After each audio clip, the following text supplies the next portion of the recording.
Ya disculparéis que tengo la voz un poco tomada, pero bueno, yo creo que llegaré hasta el final. Bueno, en esta presentación que había preparado para hoy se va a dividir en dos partes. En un primer momento pues hablaré sobre la conservación y recuperación de variedades locales de legumbres, que ya ha hablado Miguel un poco.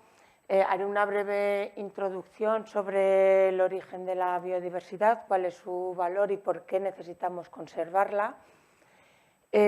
Hablaré también de cómo estamos conservando este material vegetal en el banco de germoplasma hortícola del CITA. También introduciré dos ejemplos de recuperación, esta vez a pequeña escala, de dos tipos de judía, modo de ejemplo de recuperación de variedades locales, y finalmente en la segunda parte pues hablaré sobre los resultados analíticos de los ensayos que estamos llevando aquí con el proyecto Cielos de Azcara y en el marco del proyecto del Plan de Desarrollo Rural, producción de alimentos ecológicos ligados al territorio aragonés. Bien, desde el origen de la agricultura, tanto las semillas como los conocimientos asociados a las mismas han ido pasando de generación tras generación, creando multitud de lo que conocemos como variedades locales o tradicionales. ¿Qué caracteriza a estas variedades? Pues que por un lado son fruto de una selección natural, al irse cultivando generación tras generación en una misma zona, han hecho que se encuentren muy bien adaptadas a las condiciones locales de cada territorio, también a las condiciones de suelo, pero también son fruto de una selección artificial. El agricultor al final es el que decide qué semillas reservan para conformar la siguiente generación, y eso lo hace en función de sus propios criterios, donde tiene en consideración pues, aspectos como la forma, el peso, el color, pero también muy importante el sabor.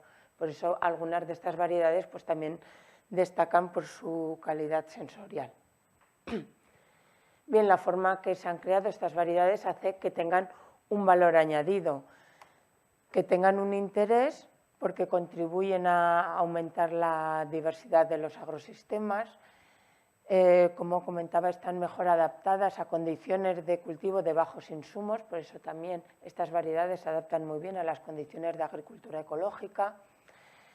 También la selección de estas variedades no se ha basado exclusivamente en productividad, la calidad sensorial también se ha tenido muy en cuenta en su selección. Por supuesto, suponen una herencia cultural de gran importancia que no se debe perder y también devuelven la autonomía a los agricultores que pueden producirse su propia semilla todos los años. Lo que ha sucedido es que en las últimas décadas se han perdido multitud de estas variedades locales o tradicionales. Se han dejado de cultivar y han producido lo que se conoce como erosión genética o pérdida de biodiversidad. La FAO estima que desaparecen cada año miles de variedades vegetales de interés para el sector agrario. Estima que en los 100 últimos años se han perdido hasta 3/4 partes de la diversidad cultivada. Esto lo que hace es que sea un problema que limita la capacidad para responder a nuevas necesidades de la humanidad y también la homogeneidad de los cultivos lo que produce es una vulnerabilidad. Además, pues también, como comentaba, pues se produce una erosión de la cultura local. Todos estos conocimientos asociados a estas variedades también se van perdiendo. ¿Qué hay que hacer para conservar toda esta biodiversidad cultivada? Pues tenemos dos métodos. El método de conservación in situ, que consiste en cultivar en campo estas variedades por los agricultores, sería la situación ideal, pero esto es viable para un reducido número de variedades. Otra opción de conservar toda esta biodiversidad es conservarla ex situ, fuera de su hábitat natural, en los denominados bancos de germoplasma. Cuando estas especies, lo que queremos conservar, esta biodiversidad cultivada, su reproducción es por semillas, esta es la forma más económica y eficaz de conservar toda esta biodiversidad. Y es la forma en la que nosotros estamos conservando el germoplasma en el banco hortícola del CITA.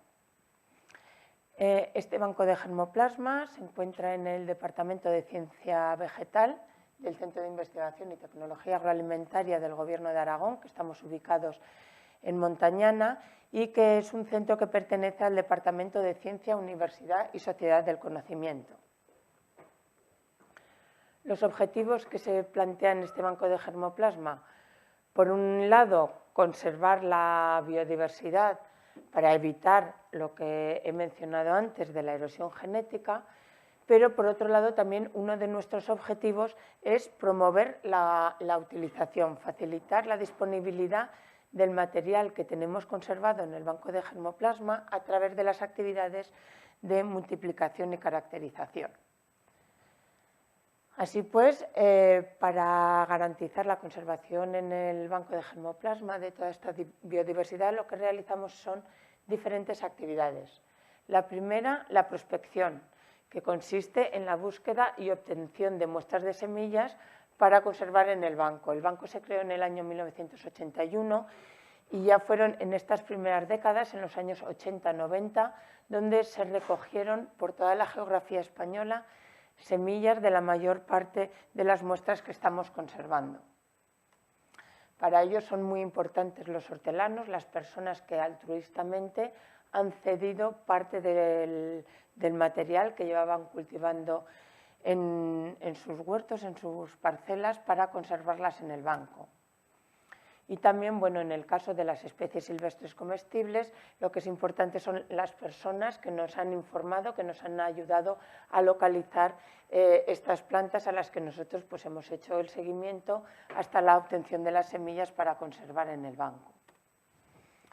Además de las semillas, también cuando vamos a recoger este material, pues también obtenemos lo que denominamos datos de pasaporte, es el conocimiento asociado a las semillas que conservamos en el banco de germoplasma.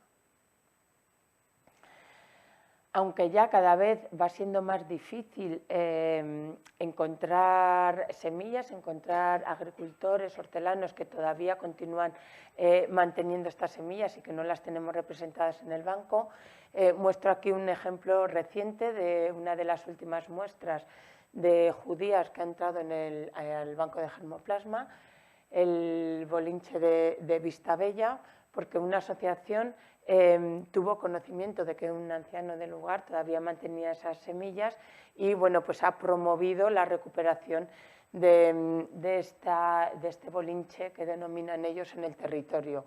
No la teníamos conservada en el banco de germoplasma, así que bueno, pues ha sido una nueva incorporación.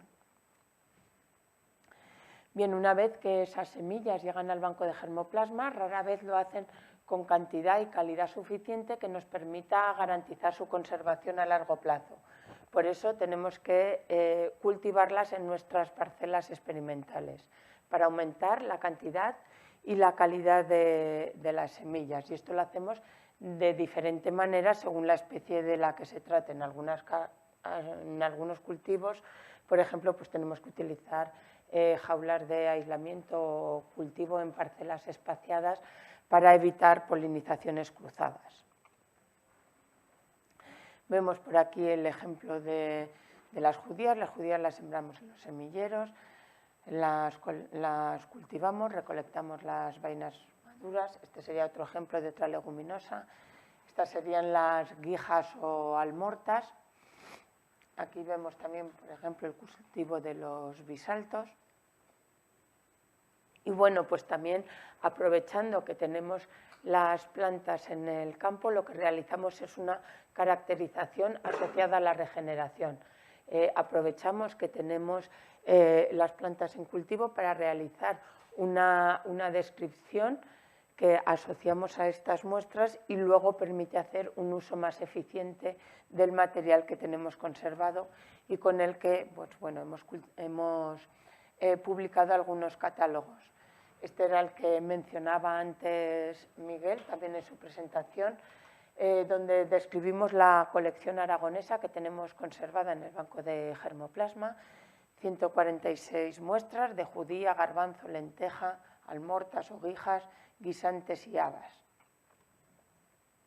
Por cada una de las muestras pues, proporcionamos información tanto de los datos de pasaporte como de los datos de caracterización y un juego de imágenes asociado a cada una de las muestras. Este catálogo se puede descargar a texto completo. Bien, una vez que ya hemos cultivado las semillas, pues procedemos a su conservación. Para eso lo primero que hacemos es desecarlas. Secamos las semillas, las deshidratamos, primero a temperatura ambiente, también utilizamos aire forzado y la desecación final la realizamos en frascos con cierre hermético donde incluimos el gel de sílice, que es un desecante. Este gel lo que hace es absorber la humedad de las semillas, cambia del color naranja al color verde cuando absorbe el agua. Quitamos el gel verde, volvemos a colocar el naranja hasta que ya consideramos que las semillas se han deshidratado cuando el gel ya deja de cambiar de color. Y es cuando las introducimos en las cámaras de congelación a menos 18 grados centígrados. De esta forma, las semillas con un bajo contenido en agua y una baja temperatura, lo que hacemos es disminuir su ritmo metabólico, envejecen, pero lo hacen mucho más despacio. Y en consecuencia pues permanecen vivas durante largos periodos de tiempo. También realizamos pruebas de germinación para verificar que las semillas tienen un buen porcentaje de germinación. Esto lo hacemos siguiendo las normas SISTA, que nos marcan pues, a la temperatura a la que tenemos que realizar las germinaciones y también los días del conteo. Vemos aquí pues, las condiciones, un ejemplo de las condiciones que nos dan para el cultivo de las leguminosas. Además, otra cosa que hacemos, una vez que ya hemos conseguido una cantidad suficiente de semillas, reservamos parte de estas semillas y las mandamos a Madrid, a una colección base. Nosotros en Zaragoza somos una colección activa porque en nuestra colección continuamente se mueve el material, pero en Madrid se tienen lo que se denomina una colección base, un duplicado de seguridad, de forma que nosotros si tuviéramos algún problema en nuestra muestra original, siempre podemos recurrir a este duplicado de seguridad. A nivel mundial, esto lo pongo a modo de curiosidad, también existe un banco, una colección base, pero a nivel de todo el planeta, es lo que se conoce como el Banco Mundial de Semillas, cuyo objetivo es salvaguardar la biodiversidad del planeta. Se conoce como el Arca de Noé del siglo XXI. Está ubicado en el archipiélago noruego de Svalbard, una zona que se ha seleccionado por su estabilidad sísmica y también por la facilidad de conservación, ya que está excavada en la montaña del permafrost, con lo que las bajas temperaturas pues, están aseguradas. Actualmente es el almacén de semillas más grande del mundo, tiene duplicados de seguridad de más de 1.400 bancos a nivel mundial, con una capacidad de 4,5 millones de muestras. Y su objetivo, pues bueno, hacer frente a catástrofes naturales o humanas, de forma que solo se puede echar mano de estas semillas cuando las semillas originales hayan sido destruidas o agotadas.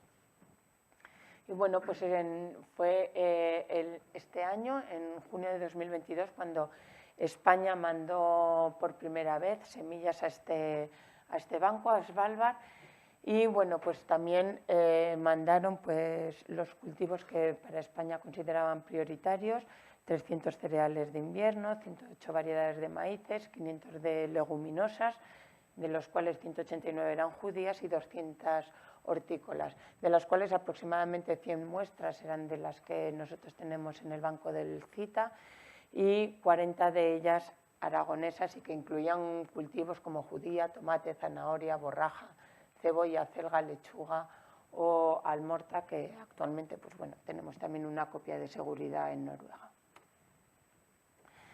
Respecto a las existencias, en el banco conservamos más de 18.000 muestras de semillas. La mayoría se trata de cultivares tradicionales de las principales especies hortícolas de origen español. Como comentaba, nuestra colección es española, aproximadamente un 12% serían muestras aragonesas, y vemos aquí pues, las colecciones más importantes, las de tomate, pimiento, melón, lechuga, judía, cebolla o pepino.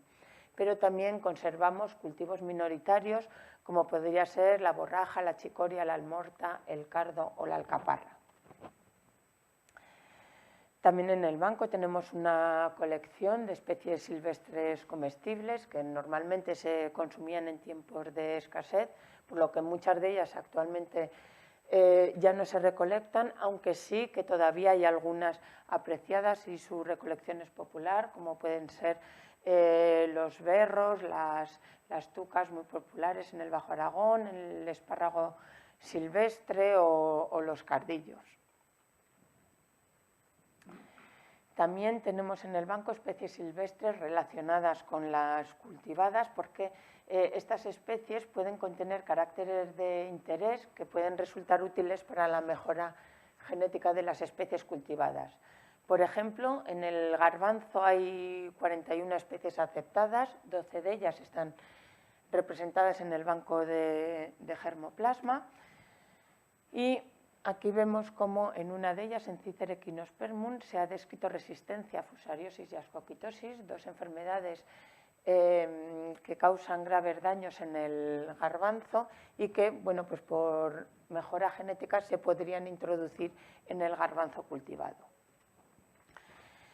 Bueno, ¿y cómo estamos utilizando esta biodiversidad que tenemos conservada en el banco? Pues la utilizamos para atender peticiones, también para proyectos en los que nosotros nos implicamos directamente para la valorización de variedades locales y aquí, bueno, pues os presentaré los dos ejemplos que mencionaba antes y también, bueno, pues participamos en proyectos singulares como podría ser el proyecto de embajadores de la biodiversidad, un proyecto de ciencia ciudadana donde lo que hacemos es intentar acercar a la ciudadanía la necesidad y la utilidad de conservar toda esta biodiversidad y también, bueno, pues colaboramos con las bibliotecas de semillas como la de la Escuela Politécnica Superior de Huesca o con la Red de Semillas de Aragón.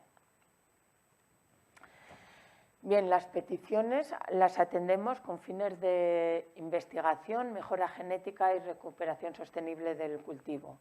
Nuestros principales peticionarios son investigadores y mejoradores genéticos que utilizan estas variedades como materia prima para sus programas de mejora, para la obtención de nuevas variedades, por ejemplo, para el cribado de variedades para resistencia a plagas y enfermedades o para encontrar compuestos de interés nutracéutico. Y también atendemos peticiones para agricultores y entidades sensibilizadas con la recuperación de las variedades locales que utilizan estas variedades para la recuperación del cultivo. Y es que la creciente demanda de productos hortícolas sostenibles, de proximidad, saludables, de mayor calidad y con sabor, pues está promoviendo la recuperación del cultivo de estas variedades. Hay que decir que en los últimos años se está encontrando un gran interés por estas variedades y nosotros lo vemos con el número de peticiones que atendemos. Hemos pasado de atender 15 peticiones en el año 2011 a atender más de 150 peticiones en el año 2020, enviando más de 1000 muestras. Bien, como comentaba, además de atender peticiones a los usuarios que así nos las solicitan, pues también nos implicamos en proyectos de valorización de variedades locales. Muestro aquí algunas de las que hemos trabajado o en las que estamos trabajando, tan populares como el tomate rosa de Barbastro, el bróquil pellau y el bróquil verde, el espárrago de Barbastro también, la cebolla dulce de Fuentes, la borraja movera, el melón de Torres de Berrellén. También hemos trabajado con el cardo cuajero y hierbacuajo para la producción de queso en Teruel o la zanahoria morada del Maestrazgo. Y bueno, a modo de ejemplo, pues voy a presentaros dos de los proyectos en los que hemos trabajado relacionados con las judías. Uno es la judía caparrona de Monzón. Este es un proyecto que llevamos, un convenio de colaboración que realizamos con el CEDER Zona Oriental de Huesca, en el que pues, planteamos un proyecto que tuvo que iniciar con la prospección, ya que esta muestra que querían recuperar en el territorio no la teníamos conservada en el banco de germoplasma, y llevamos a cabo pues, también otros objetivos de caracterización y conservación. En la prospección aquí también tuvimos que tener en cuenta el territorio, necesitábamos tomar datos en campo y también muy importante en esta ocasión fue el control del estado fitosanitario. Y es que esta judía es muy sensible al virus del mosaico común de la judía, por lo que mientras realizábamos las prospecciones contactábamos con los hortelanos que todavía estaban cultivando esta judía en el territorio, pues obtuvimos muestras de sus cultivos para realizar análisis serológicos que nos dijesen qué muestras estaban infectadas, de forma que pudimos seleccionar, eliminamos las que nos dieron positivo para este virus y pudimos seleccionar 4 muestras con las que iniciar este proyecto de recuperación. Lo que hicimos fue poner una parcela en Monzón, otra en Zaragoza, en el CITA, también realizar un seguimiento del estado fitosanitario a lo largo del cultivo. Y bueno, pues todos estos ensayos lo que nos permitieron fue caracterizar la producción y obtener semillas con una cantidad y calidad suficiente. Vimos que en 2 de las muestras habíamos detectado el virus, ya las descartamos para el proyecto de recuperación, pero sí que la CAP01 y la CAP03 vimos que estaban libres de virus y que obtuvimos una suficiente cantidad de semillas de los ensayos que habíamos realizado que cedimos a la Asociación de Productores y Dinamizadores de la Judía Caparrona de Monzón, que también crearon su marca y que posteriormente comercializaron, de forma que Monzón volvió a cultivar su judía 50 años después. En definitiva, con este proyecto lo que conseguimos fue describir la judía caparrona de Monzón según parámetros morfológicos, fenológicos y productivos, obtener semilla en cantidad suficiente y con calidad, buena germinación y libre de virus, para iniciar la recuperación de su cultivo y finalmente pues, garantizar su conservación a largo plazo mediante su conservación en el banco de germoplasma hortícola del CITA. Bien, otro proyecto en el que actualmente estamos trabajando es en el de la judía blanca de Muniesa. Este proyecto se enmarca dentro del Fondo de Inversiones de Teruel, el Fondo FITE, que tiene como objetivo valorizar los cultivares hortícolas tradicionales de Teruel. Empezó con un proyecto que se llamaba Hortalízate y que tiene su continuidad en el proyecto que se denomina Siembra Teruel. Bueno, en este proyecto al principio lo que nos planteamos era, por un lado, facilitar información de las variedades que teníamos conservadas en el banco de germoplasma. Hemos editado 3 catálogos con todas las variedades que tenemos conservadas en Teruel. También queríamos mostrar el comportamiento de estas variedades en parcelas demostrativas y también pusimos en marcha un banco de semillas de Teruel donde los agricultores de Teruel pues, pueden solicitar semillas para sus cultivos. Y además, en el último objetivo lo que nos planteábamos era presentar un caso práctico de recuperación de una variedad tradicional. Hicimos una búsqueda entre las variedades que tenemos conservadas en el banco y pensamos que en una judía que habíamos recuperado, que habíamos prospectado en el año 2008, que Jesús Pallarés había recogido de Félix Just, podía ser un cultivar interesante. ¿Y por qué? Porque se trataba de una variedad tradicional que antiguamente era muy cultivada en la zona. Tenemos documentación de que a principios del siglo XIX en esta zona se cultivaban más de 350 hectáreas.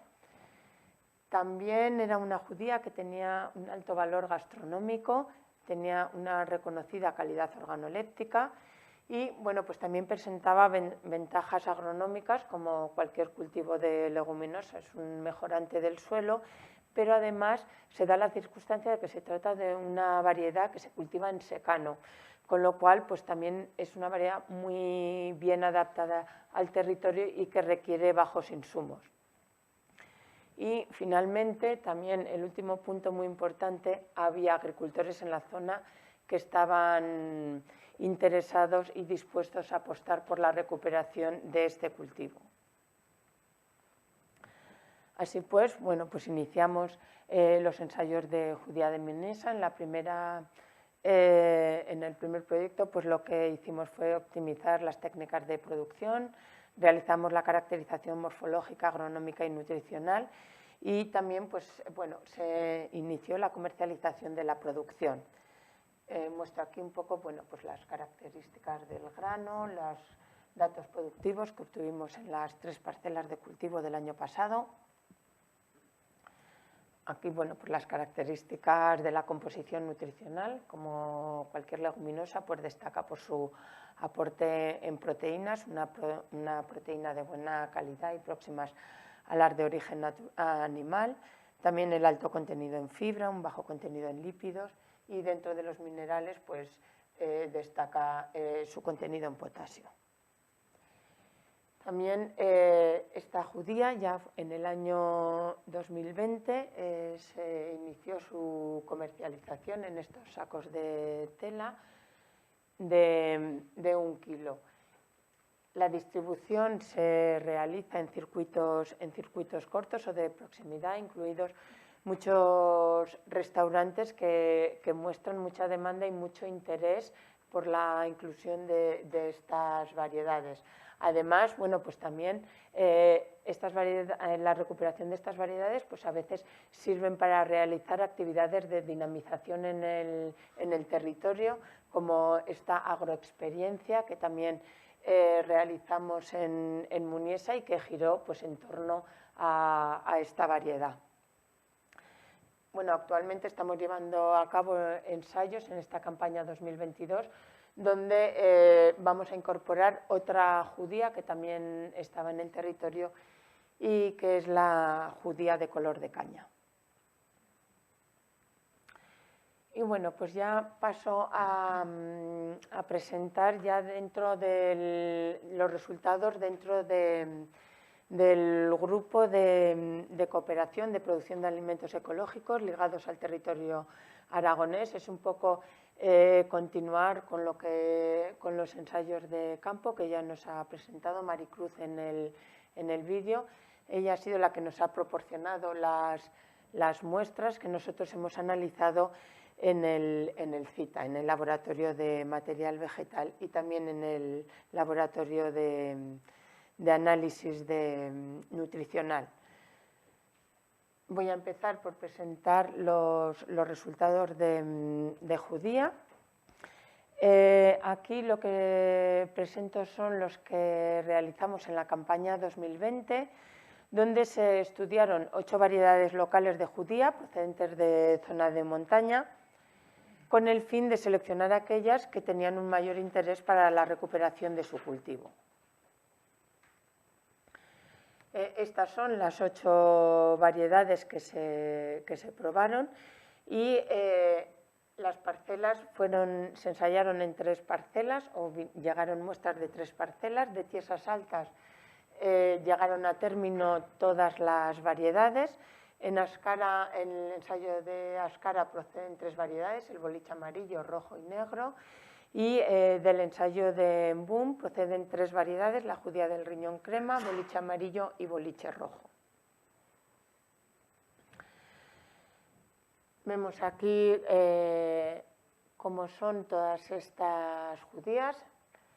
La producción obtenida, pues como comentaba, se analizó en los laboratorios del CITA, se realizó tanto la caracterización morfológica como la caracterización nutricional. Sí, estas se pusieron todas en cultivo en regadío. Bien, vemos aquí bueno, los resultados del análisis morfológico del grano. Bueno, como ya se intuía, pues 6 de las 8 muestras tenían la forma redondeada, son las judías de tipo, lo que caracteriza a las judías tipo boliche. Boliche viene de bolo, forma redondeada. Y 2 de las 2 presentaban una forma elíptica y otra arriñonada larga. Vemos aquí también los resultados del peso de 100 granos y el contenido nutricional. Vemos el contenido en proteína, hidratos de carbono, lípidos, minerales y valor energético de las 8 variedades de judías obtenidas en los diferentes ensayos. Esto lo que nos permitió fue realizar una selección. Pensamos que las de tipo Poliche eran las que tenían, era un producto muy valorado en la zona, con arraigo y con demanda, por lo que eran las judías que tenían un mayor interés para su recuperación, y con el fin de recoger la máxima diversidad, pues también se seleccionó todo el abanico de colores. El boliche rojo, el boliche negro, de boliche blanco había 2 y de boliche amarillo también otros 2. Para seleccionar el boliche blanco entre la muestra J3 y J6, vimos que los resultados de la caracterización morfológica pues mostraban que tenían una forma muy similar, el valor de J y de M eran muy parecidos, también tenían un contenido en proteína muy parecido, 19,9 y 20,2, pero estas 2 variedades en lo que difieren es en el manejo, una es de enrame y otra es de mata baja, por lo que se decidió seleccionar la variedad J3, que es la que se denomina popularmente sin palo, porque no requiere entutorado y por lo tanto tiene un mejor manejo. Respecto al boliche amarillo, son las muestras J1 y J5. Vemos cómo también, de nuevo, la forma, el aporte calórico entre los 2 boliches ha arrojado un resultado parecido. También el contenido en proteína es similar entre estas 2 muestras, por lo que seleccionamos la muestra de la que teníamos una mayor disponibilidad de semilla, en este caso la variedad J5, porque procede del proyecto Cilos de Ascara, donde ya se había venido trabajando con estas variedades y por tanto se tenía una mayor disponibilidad. Bueno, si comparamos el resultado que hemos obtenido en estas variedades con la base de datos española de composición de alimentos, vemos como en esta columna damos el valor que da esta base de datos, y aquí lo que pongo es el valor mínimo que hemos obtenido y el valor máximo y la media. Vemos como las medias, en el caso de la proteína, pues bueno, es similar, pero sí que es cierto que la muestra J7 de la parcela 3 tiene un contenido muy superior bastante superior a la media. Los lípidos también se encuentran en el rango, las muestras de media sí que presentan un valor superior. También los hidratos de carbono, en este caso se han obtenido unos valores superiores, y también lo que destaca es que el aporte calórico de las judías que se han obtenido en estos ensayos es superior al que se muestra en la base de datos española. Comentar que bueno, pues también para la divulgación de los resultados de este ensayo se han presentado recientemente, la semana pasada, en el 10º Congreso de Mejora Genética de Plantas. Perdona, ¿subís en alguna plataforma toda esta información? Bueno, este que es el resultado del trabajo sí que está publicado y sí que se puede acceder. Y bueno, yo creo que igual también se puede divulgar los resultados. Yo creo que se pueden poner en las páginas. O si necesitas alguna aclaración o algo, pues también puedes contactar conmigo, yo te la mandaría. Sí. Aparte de nutrición y de calidad y sobre todo la calidad, en producción no se sabe el resultado. ¿Cuál sería el rendimiento óptimo de una siembra anual en un huerto? Hablo del nivel huerto, ¿eh? Pero hablas de un rendimiento por hectárea, por ejemplo. Cantidad. O sea, si siembras tanto, ¿cuál es el rendimiento óptimo de tu Pues eso depende mucho. Yo te puedo decir de las variedades que ha hablado Cristina, la más productiva de todas es el boliche amarillo. Entre los que cultivamos nosotros, rojo, negro, amarillo y blanco. Bueno, el blanco de mata baja también es muy productivo, lo que pasa es que llevamos 2 años que el año pasado se lo comían las ovejas y este año una larva, o sea que estamos ahí. Pero en cuanto a productividad, el amarillo es el más productivo de todo. Lo que no sé es decirte kilos por hectárea. ¿sabes? No sé, lo puedes calcular, te lo calculo Bueno, con la producción de este año y luego... Más que, o sea, pues siembro 200 gramos para que sea una buena cosecha, ¿cuándo tendría que recoger? Sí, una producción, claro. No sé si te lo ahora, pero si te interesa lo miro con la producción de este año y te lo digo.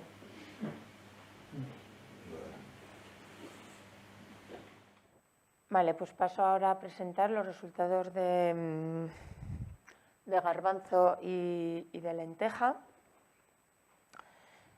Bueno, estas muestras son las que recibimos de los ensayos de este año, los que nos trajo Maricruz al CITA. Y bueno, pues de nuevo hicimos la caracterización morfológica y la caracterización nutricional en nuestros laboratorios. Para la caracterización morfológica, bueno, pues utilizamos los descriptores que tenemos en la ficha del Banco de Germoplasma Hortícola. Y bueno, pues también realizamos fotografías de la vaina y el grano. Y aquí, bueno, pues podéis ver las muestras que obtuvimos. Uno era el garbanzo de Osia, el garbanzo de Cucalón y el garbanzo pedrosillano. Está en este aspecto muy curioso porque nos trajo Maricruz también muestras de garbanzo verde, porque le estaban pidiendo los cocineros de la zona pues para incorporar en sus elaboraciones garbanzos verdes. Y bueno, pues quisimos hacer también este análisis nutricional un poco por ver la composición. Vemos aquí los resultados de la caracterización morfológica del grano, el peso de la vaina, el número de granos por vaina, el calibre y el peso de los 100 granos. Claro, en amarillo la última es el garbanzo verde, que se va de todos los parámetros, pues porque claro, tiene más agua, por lo tanto un mayor peso de la vaina y también un mayor calibre y un mayor peso. Aquí tenemos la muestra de lenteja, la lenteja de centenero, pues lo mismo, se hizo el peso de la vaina, el número de granos por vaina, el calibre y el peso de 100 granos. Y bueno, pues aquí vemos los resultados de la caracterización nutricional, la composición en agua, minerales, lípido, proteína, hidratos de carbono y valor energético. Bueno, yo creo que resulta más ilustrativo cuando comparamos estos datos con los datos medios que proporciona la base de datos española de composición de alimentos. Vemos aquí de nuevo la media, el 19,3 de proteínas. Vemos como en este caso el valor del rango está entre 20 y 24, algo mayor. Aquí, bueno, lo que he puesto es el garbanzo verde aparte, porque no son valores comparables, pero también un poco por curiosidad, por ver que, claro, lo que sucede en el garbanzo verde es que hay un efecto de dilución de los compuestos. Al tener más agua, pues se tiene un menor contenido en todos los compuestos. Bueno, pues como comentaba, la proteína pues también ha resultado algo superior. Los lípidos pues están en el rango, se mueven entre 6,1 del garbanzo pedrosillano a 5,9 en el de Osia y Cucalón. Los hidratos de carbono, el garbanzo que tuvo un menor contenido fue el pedrosillano, 56,3, y el de mayor contenido fue el de Osia con 59,6.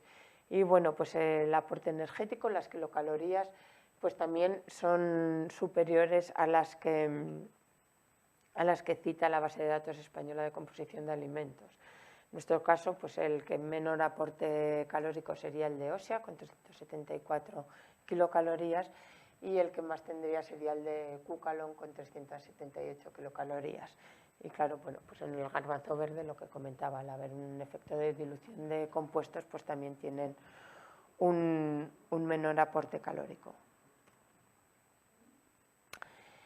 Y bueno, pues respecto a la lenteja, los valores que da la lenteja de centenero comparado con los valores medios, pues se tiene un valor mayor de proteína, de lípidos, mientras que el hidrato de carbono es similar y también pues bueno, un mayor aporte calórico, mayor contenido en kilocalorías.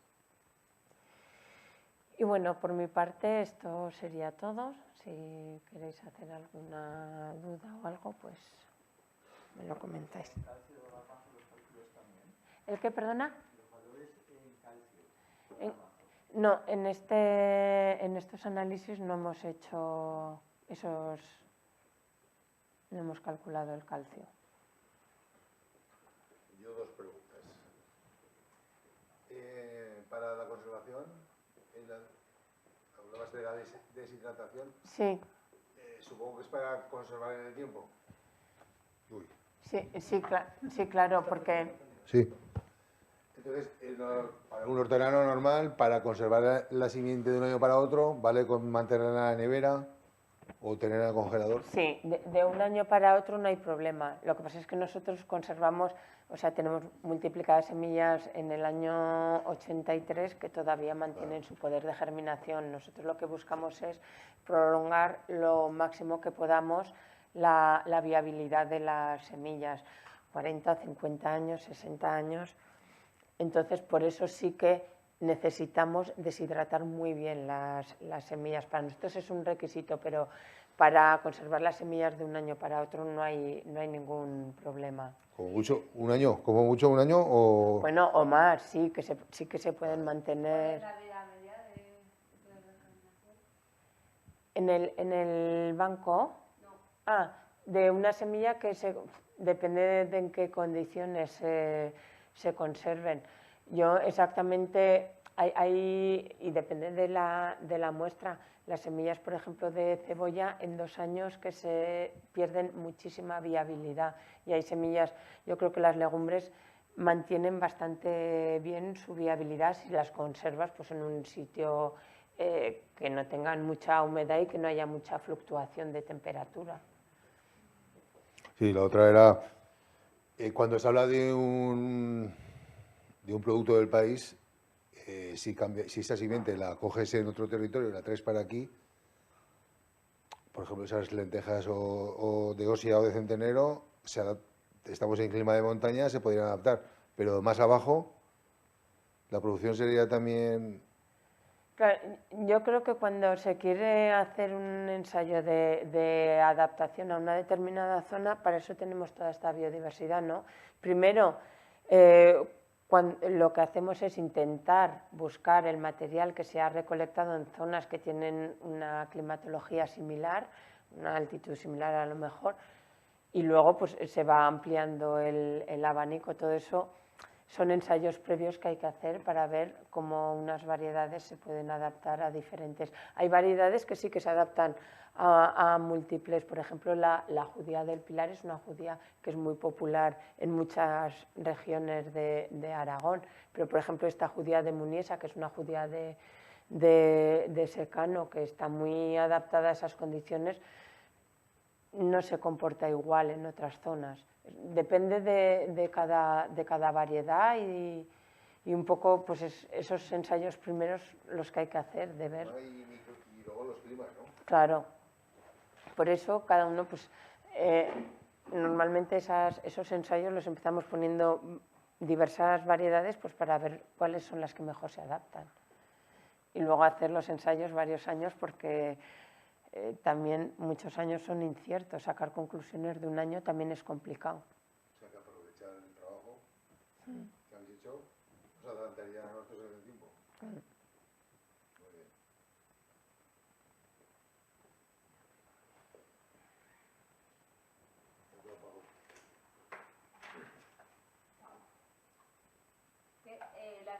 Generalmente se dan mejor en secanos frescos que en secanos, por ejemplo, de la zona de los monegros.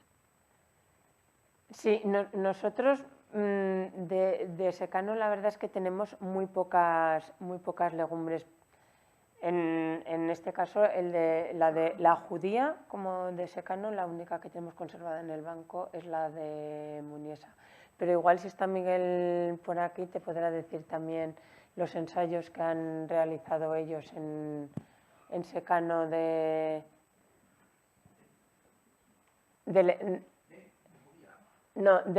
hablabas de legumbres en general, ¿no? Porque se han hecho ensayos de garbanzos, de lentejas,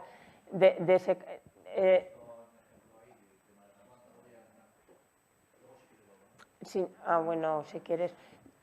Dices si se adaptan mejor vale. en el secano fresco que en el secano. El garbanzo en general. Las leguminosas en general lo que no quieren, no requieren ninguna, sobre todo es el tema de saturación de suelo, exceso de humedad. Entonces todo lo que sea exceso de humedad, por problemas de fusarium, de problemas de hongos en general, rabias y historias.